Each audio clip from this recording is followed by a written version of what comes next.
Bonjour à tous. Merci beaucoup d'être là. Je suis ravi de organiser ce nouveau webinaire Leto.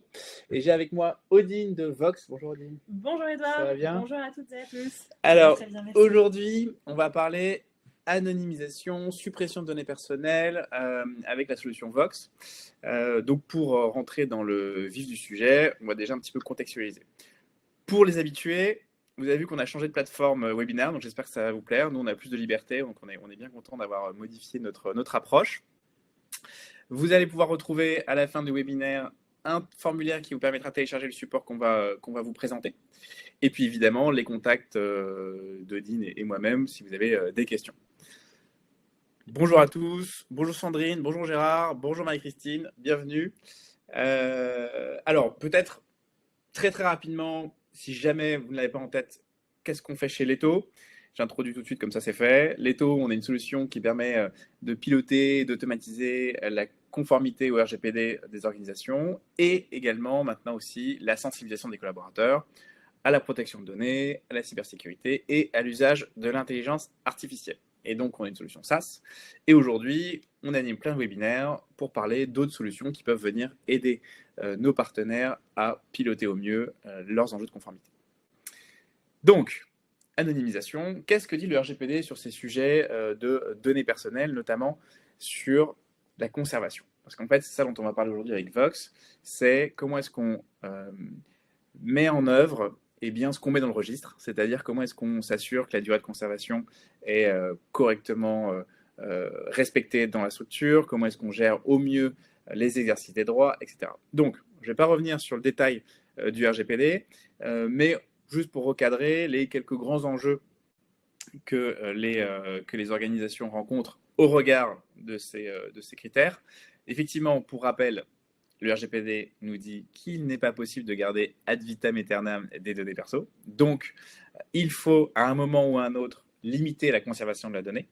Et on y viendra, on donnera quelques exemples un peu plus tard. Mais donc, il faut que les organisations trouvent un moyen, quel qu'il soit, à un moment de pouvoir nettoyer les données personnelles. Et on verra que ça pose beaucoup d'enjeux. Le RGPD nous rappelle également qu'il est souhaitable de ne pas collecter des données dont vous n'avez pas besoin dans le cadre de vos traitements et les finalités associées. Et donc, il faut savoir être parcimonieux sur la manière dont on collecte les données, et être au clair sur les enjeux. Et puis, le RGPD nous rappelle que tout citoyen européen a différents droits, notamment celui du droit à l'oubli, qui se traduit par exemple par une demande d'exercice pour une suppression de données personnelles. Ça peut être aussi d'autres demandes comme la copie, etc. Donc, à chaque fois que les entreprises rencontrent ce genre de situation, donc comment est-ce que je fais pour limiter la durée de conservation d'une donnée? Comment est-ce que je fais pour exercer un droit efficacement dans les 30 jours prévus par le règlement? C'est possible, mais ça demande souvent beaucoup d'organisation, beaucoup de temps, beaucoup donc d'argent pour piloter au mieux ces demandes. Notamment parce que les données peuvent être dans plein d'outils différents, les données peuvent être dupliquées, connectées entre elles, reliées par les identifiants, et donc il faut savoir un petit peu savoir comment est-ce que telle donnée est dans telle table, tel champ, tel outil, tel SI. Et en plus de ça, tous les outils dans une même organisation peuvent être tous très différents. On va avoir des logiciels SaaS, des logiciels on-premise, donc c'est un peu le bazar, quoi. Et plus on est une structure importante, et plus ça va devenir compliqué d'évaluer la présence, le contrôle de la donnée, etc. Donc, évidemment, j'ai déjà avancé sur mes slides, désolé. Donc, je récapitule. Comment est-ce que je fais pour savoir où sont mes données? Depuis combien de temps est-ce que je les conserve? Ça, c'est un autre enjeu de savoir depuis combien de temps je les ai bien dans mes SI. Et comment est-ce que je fais pour les identifier, savoir qu'elles sont bien celles-là que je veux supprimer. Et donc, on vous avait mis dans le support des exemples, hein, très concrètement, ben voilà, mes prospects, je vais les collecter dans mon CRM, et au bout de 3 ans sans contact, il va bien falloir que je les supprime. Les candidats, la CNIL recommande 2 ans dans une CVTech, les CV. Donc ça veut dire qu'au bout de 2 ans, si je n'ai pas de nouvelles de mon candidat et qu'il est d'accord pour que je les ai conservés pendant 2 ans, eh bien je suis invité à supprimer les données. Voilà, on vous a mis d'autres exemples, mais je pense que vous avez bien compris la problématique. Nous, on rencontre avec nos partenaires régulièrement. Ils nous disent, bah voilà, c'est trop bien de pouvoir piloter mon registre, c'est trop bien de pouvoir déclarer la bonne durée de conservation selon les types de données. Par contre, derrière, bah, comment est-ce que je fais pour vraiment efficacement, de manière collaborative, transverse et à moindre coût, je traite également ces enjeux de rituel. Et souvent, la réponse est organisationnelle, mais maintenant, on a aussi une solution technologique grâce à Vox. Bonjour Alexandre, bonjour Piotr, bonjour Dekra. N'hésitez pas, je ne vous l'ai pas dit, à poser vos questions dans le chat si vous avez la moindre interrogation. Et l'idée, c'est que ce soit une discussion. Donc, Odile va nous présenter comment est-ce que Vox fonctionne, comment est-ce que c'est un excellent complément à notre solution Leto. Et je vais m'arrêter de parler et je vais te laisser la parole. Parfait, merci Edouard. Vox est une solution de pilotage de la donnée. Et effectivement, sur la suite des webinaires, je vais mettre en pratique ce que Edouard vient d'expliquer. Et donc, Vox permet de gérer trois parties essentielles dans la gestion des données et la durée de conservation. La première, il faut déjà maîtriser les données, donc savoir où sont stockées les données, comme Edouard le disait, dans le système d'information, à travers les différentes bases de données, les différentes applications, les répertoires de fichiers également. La deuxième étape, c'est de contrôler les données, savoir si les données sont toujours à jour et si elles ne sont pas obsolètes pour ne pas devoir les supprimer, en tout cas identifier les données à supprimer, à purger ou à anonymiser. Et la dernière partie, c'est d'identifier dans les systèmes d'information les données sur lesquelles on doit prendre des actions. Donc la première partie, c'est la maîtrise des données. Alors la solution de Vox va vous permettre d'identifier et d'étiqueter l'ensemble des données dans votre système d'information. Donc ici, dans l'exemple, on a 25 sources de données, bases de données, applications différentes. Et donc on a une cartographie automatique des données qui a été réalisée. Ça vous permet d'avoir cette vue à jour, maintenue dans le temps, qui suit l'évolution également des systèmes d'information et des collectes différentes des données. Alors, ça veut dire quoi? C'est-à-dire que demain, je viens te voir, j'ai 10 outils différents, un logiciel SaaS, un ERP, un outil développé par mon équipe IT on-premise. Comment ça se passe concrètement? Alors concrètement, on va se connecter aux 10 sources de données différentes. Donc on a des connecteurs. Aujourd'hui, on a plus de 400 familles de connecteurs disponibles pour se connecter directement aux différentes sources de données dont tu viens de parler. Et si mon logiciel il a été fait sur mesure, donc peut-être que vous n'avez pas de connecteur particulier en base, comment ça se passe? Alors, si on n'a pas de connecteur en base, on peut créer les connecteurs. On a cette possibilité-là de faire du spécifique en fonction des besoins de nos clients. Donc, toi, aujourd'hui, tu es capable de me dire, quel que soit mon système d'information, je peux analyser l'ensemble des données qui sont dans les outils, que ce soit du structuré avec des bases de données, que ce soit des documents qui sont dans un Google Drive ou un SharePoint. Exactement, c'est ça. Okay. Toutes les données structurées et non structurées, Vox les analyse et permet d'avoir cette vue exhaustive sur les données en temps réel. Alors, on a Stéphane qui nous dit, bonjour Stéphane, que signifient les couleurs dans les bulles? Alors, les couleurs dans les bulles signifient la maîtrise des données. Les bulles en verte, ce sont les données que nous maîtrisons, les données dont on a repris la connaissance. Et les bulles en rouge, ce sont des sources de données et des tables dans lesquelles on ne connaît pas les données à l'intérieur. C'est-à-dire que tu ne peux pas les regarder, c'est ça? Quand tu les connais pas? Alors, tu peux les regarder, mais typiquement, si tu dois aller supprimer des données à l'intérieur, tu ne les as pas encore identifiées. Donc, si j'ai des données à caractère personnel dans mes bulles rouges, je ne le sais pas. Donc, en fait, on n'a pas encore découvert les données qui sont présentes dans ces systèmes-là. Ok. Alors, bonjour Nicolas, moi j'étais sûr que tu as plein de questions sur les connecteurs parce que c'est un classique. Pouvez-vous vous connecter au GED de type OpenText Documentum? Oui, nous pouvons nous connecter au GED. Voilà, aucun problème sur les connecteurs. Et comme je le disais, on a une bibliothèque de connecteurs déjà disponible et nous pouvons derrière créer des connecteurs si vous avez des sources créées en interne ou des sources un petit peu plus spécifiques liées à votre activité. Ok, donc si je récapitule, on arrive, tu te branches sur les différents SI, la machine regarde les données. Exactement. Donc pour le coup, tu as un système qui va analyser le contenu des bases et des documents non structurés aussi. Et ça te permet d'avoir cette première cartographie. Exactement. Et donc à partir de cette cartographie, on peut réaliser des vues. Et donc, on peut aller effectuer des filtres, en particulier, donc si je veux filtrer sur les données clients et découvrir où sont mes données clients, je peux avoir cette vue. Vous avez vu, la cartographie évolue.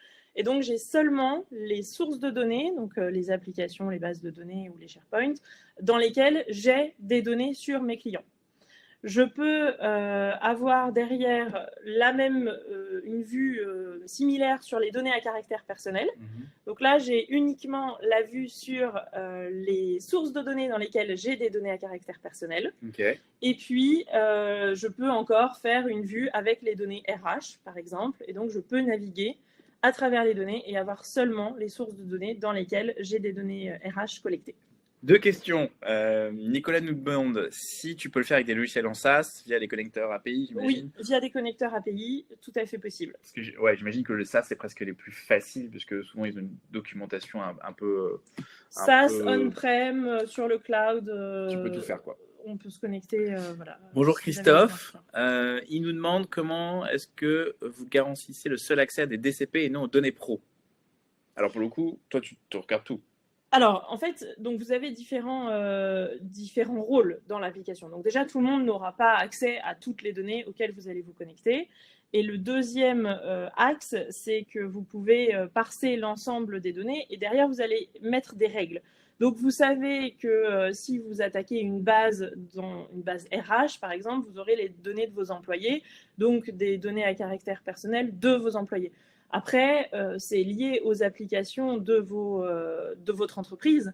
Et donc, c'est aussi avec les solutions sur lesquelles, les applications sur lesquelles on se sera connecté, que vous serez capable d'aller effectuer des règles qui vous permettent de différencier les données à caractère personnel des données. Oui, parce qu'en fait, chez Vox, vous avez plusieurs cas d'usage. Il y en a un qui identifie les données personnelles, comme on voit, mais vous avez aussi des cas d'usage où c'est plutôt des données business qui vont être analysées pour d'autres cas, d'autres problèmes. Exactement, tout à fait.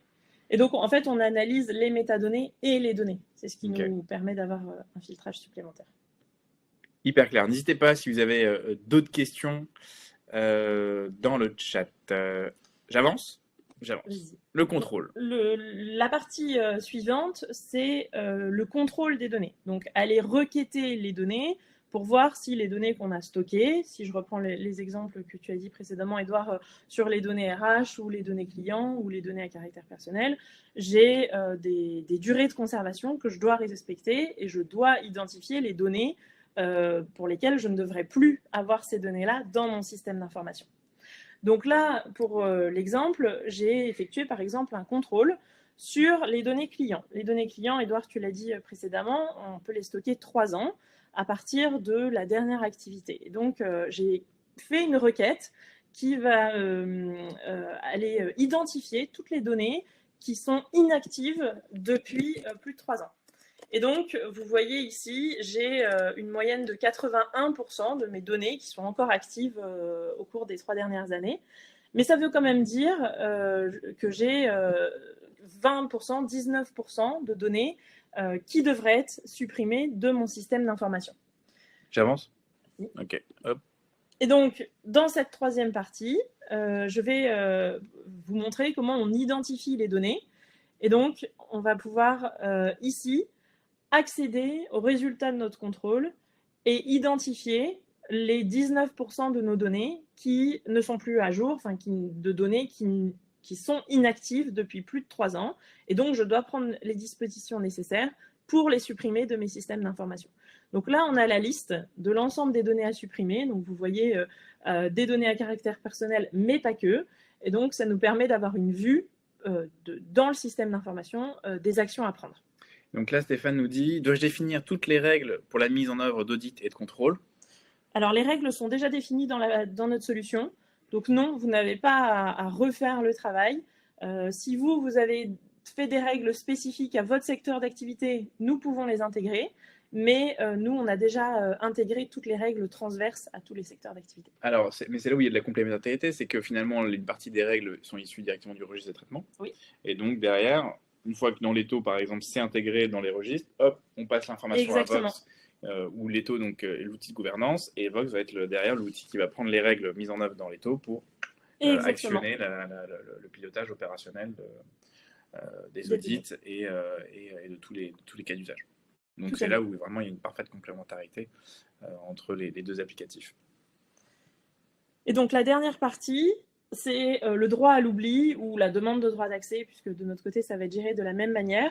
Dans le cadre d'un client qui vous demanderait les données qu'il a sur lui, ou en tout cas d'une demande de suppression ou d'anonymisation, on va pouvoir aller requêter. Donc, en l'espèce, j'ai pris l'exemple de Rose Fontaine et j'ai demandé toutes les données que je retrouvais sur Rose Fontaine. Et donc, vous voyez ici la liste de toutes les tables et les sources de données différentes sur lesquelles sont stockées des informations sur Rose Fontaine.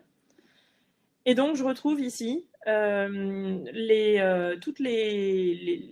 l'ensemble des données que j'ai sur Rose Fontaine pour pouvoir, derrière, prendre les actions nécessaires dans les sources de données, ou en tout cas, la solution permet aussi de collaborer et de commenter, et donc de notifier le responsable des données d'aller faire le nécessaire dans chacune des sources de données pour être en conformité au RGPD.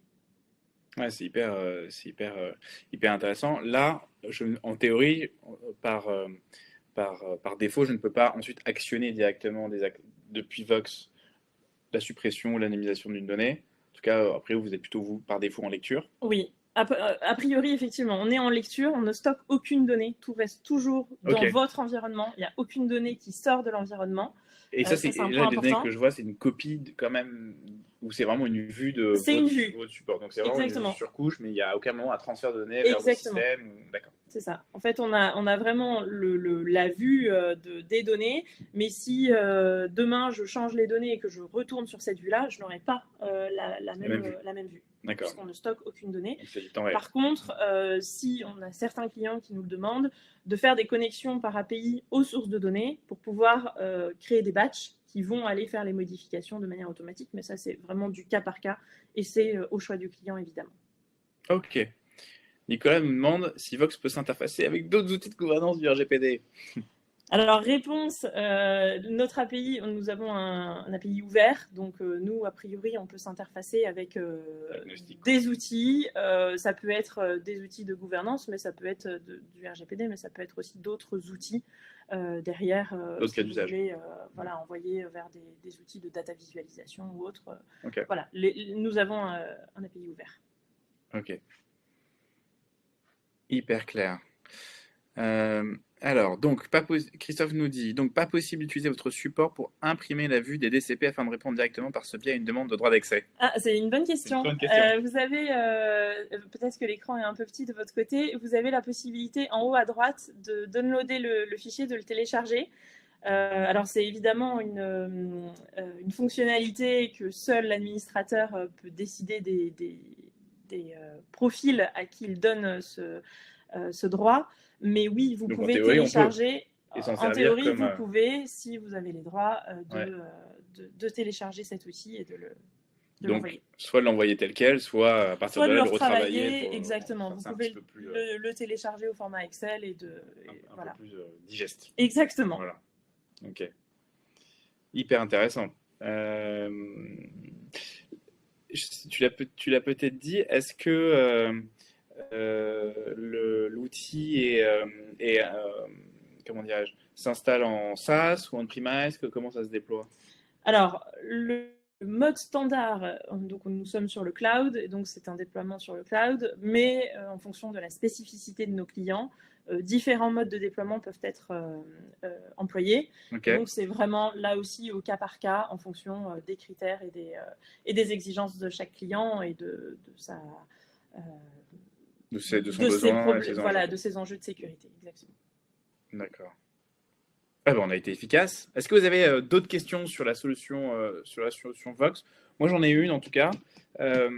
Combien de temps ça prend un déploiement de Vox? Demain, je veux installer Vox chez moi, j'ai plein d'outils, j'ai peut-être des choses faites un peu maison. En moyenne, ça représente quel Alors, le déploiement, il est immédiat. En fait, on est une solution cloud, donc il n'y a pas de déploiement, c'est pas fastidieux. Le seul critère, le seul prérequis que nous allons vous demander, c'est les connexions aux sources de données. Donc déjà, à quelle source vous voulez vous connecter? Vous n'allez peut-être pas vouloir connecter toutes les sources dès le début. Donc, à quelle source vous voulez vous connecter? Et d'avoir les identifiants de connexion pour accéder à ces données. Et est-ce que vous identifiez automatiquement toutes les sources d'un client, ou est-ce que le client doit arriver avec quand même une lecture à peu près exhaustive de son SI? Alors non, on n'est pas capable d'aller identifier les sources de données. Il faut quand même que le client sache quelle source de données il a et les applications. Mais non, on n'est pas encore capable d'aller parser le système. Ok, donc il n'y a pas de shadow IT pour le moment. Parce qu'on a aussi des partenaires qui disent, bah voilà, certes, c'est une bonne chose de pouvoir aller nettoyer, simplifier la vie de tout le monde en allant interagir directement avec les outils. Mais parfois, je ne sais même pas ce que mes collaborateurs utilisent comme outil, ou alors ils font ça un peu dans mon dos. Donc il y a toujours un petit peu cet enjeu-là aussi. Non, par contre, comme on le disait au début de la réunion, on se connecte aussi au SharePoint et au Google Drive. Donc, ouais, si les fichiers sont partagés, on peut se connecter à ce moment-là et les lire. Mais non, si c'est un CRM qu'une seule personne a décidé de prendre et que personne n'utilise, non, on ne va pas être capable de l'identifier. Dans un webinaire précédent, on a accueilli Nishta, qui est une solution qui permet d'identifier la donnée personnelle dans des formats audio. Par exemple, voilà, call center, les données perso, hop, on peut les anonymiser. Là, vous savez lire quel type de document? Alors nous, on est capable de lire toutes les données structurées et non structurées. Donc structurées, ça va être toutes les bases de données, les applications. Le non structuré, ça va être les fichiers Excel, PDF, Word, donc les répertoires de fichiers SharePoint et Google plutôt Drive. Textuel. Textuel ou numérique d'ailleurs. Enfin, oui, je veux dire, c'est du texte. C'est du texte, voilà. Les données qu'on ne gère pas, ce sont les sons, les vidéos et les photos. D'accord, et donc là, il faut potentiellement travailler avec des partenaires, exactement. Ok, hyper intéressant. Plein de questions encore. Alors, question difficile, combien ça coûte? C'est très difficile parce que je n'ai pas de réponse standard, ça dépend, c'est lié au cas d'usage. Et donc, vous l'avez vu, en fait, en fonction de ce qu'on veut faire, on peut faire beaucoup de choses, mais en fonction de ce qu'on peut faire, de requêtes que vous allez vouloir effectuer, etc. On est en tout cas au cas d'usage et surtout à la valeur apportée.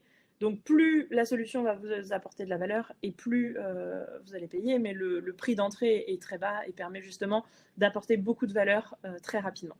N'hésitez pas à télécharger le support au besoin. Vous retrouverez notamment les coordonnées d'Odine si vous avez un intérêt pour la solution directement dans la dernière slide. Est-ce que vous montrez aussi des flux? Oui. C'est vrai que c'est une bonne remarque parce que je n'ai pas mis de slide sur le flux, mais oui, nous montrons tout le cycle de vie de la donnée et donc tous les flux et tous les liens entre les données, entre différentes applications et liens qui sont importants de connaître quand on veut faire de l'anonymisation ou de la suppression, puisqu'on peut rapidement casser tout un système si les liens n'ont pas été détectés. Donc oui, nous gérons aussi tous les flux. Et dernière question. Ah oui, ça c'est un grand classique, les emails, parce que là... dans les demandes d'exercice, etc., les traces, qu'est-ce qu'on a comme données qui peuvent transiter dans les boîtes mail, et est-ce que ça, vous savez regarder un peu les boîtes mail? Attention à la loi, ouais. Ce serait mon alerte quand même. C'est pas une solution qui est intrusive, donc techniquement, oui, il y a des API avec Outlook. Après, c'est un sujet quand même qui est très très difficile à mettre en œuvre. Et la responsabilité est toujours dans les mains du client. Nous, on met à disposition une solution, mais voilà, c'est... Grand pouvoir, grande responsabilité. Ok. Donc, effectivement, ouais. Mais en théorie, vous pourriez... en théorie, oui. d'analyser les emails. Oui, Christophe, si c'est pour vos mails à vous et que vous êtes d'accord et que vous êtes le directeur de la société, oui, on pourrait sans aucun problème le faire. D'accord. Donc, déploiement rapide, si je comprends bien. Exactement. Il y a un partenaire pour des connecteurs sur mesure. Mais aujourd'hui, vous avez plus de 400. Oui, c'est ça, 400. Donc, ça veut dire que si mes outils sont déjà dans les 400, vous arrivez et vous pouvez vous brancher en autonomie